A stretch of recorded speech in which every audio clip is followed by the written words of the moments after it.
you're a retailer, not a police state. So stop acting like one. Welcome to Talking Experience Analytics with a decent beer in a shed. And this is brownie points from the awesome people up at Brew York in York. Oh, that's all the maple of Christmas.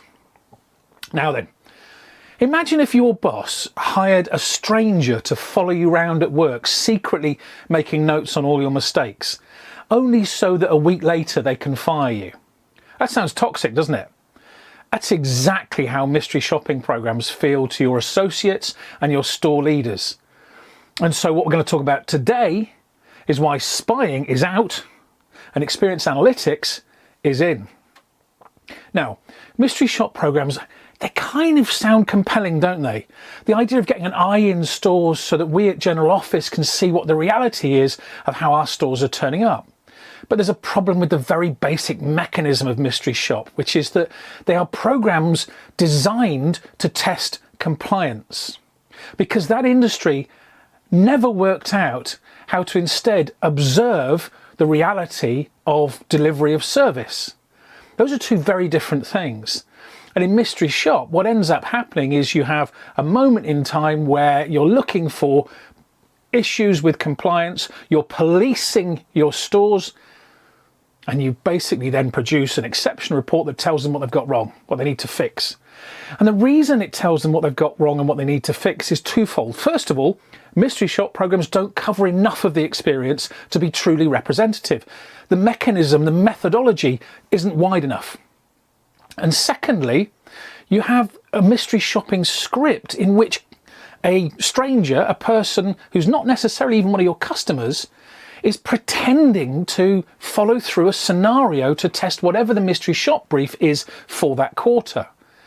That inevitably generates more data about what's going wrong than what's going right, because it's easier to find a negative than it is to prove a positive. Now, we fixed that with Experience Analytics, deliberately so. And I used to run a massive global mystery shop program many years ago, incidentally, so I know what I'm talking about here.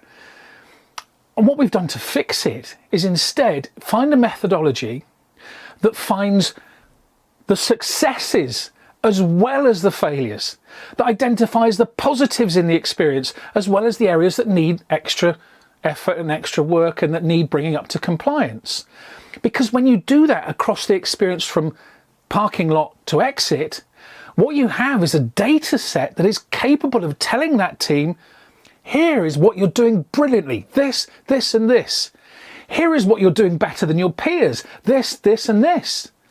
And if you guys want in that store, if you want to earn your bonus this quarter, if you want to up the revenue, here are the 3 things that are worth working on in this period. You've given the positives and you've given the opportunities to make change across the entire experience. And if you're using Experience Analytics the way that we deliver it, you're also doing that with their competitors' data and able to say, hey, you know those 3 stores that are poaching dollars from your customers around town? Here's what those 3 stores actually aren't getting right, but that you are. Here's your glories. Experience Analytics describes the entire experience, and it does so over masses of observation points, 1,352 the way we do it. There is always, even in a store that has the lowest standards, there's always a positive story to tell in that data set. It also tells your superstars, this is how you're doing it. This is the example you can set to the rest of the fleet. This is why you're top of the tree. So, Experience Analytics isn't pretending to be a customer. It is objectively and emphatically, empirically measuring the reality of what is happening in that store over time.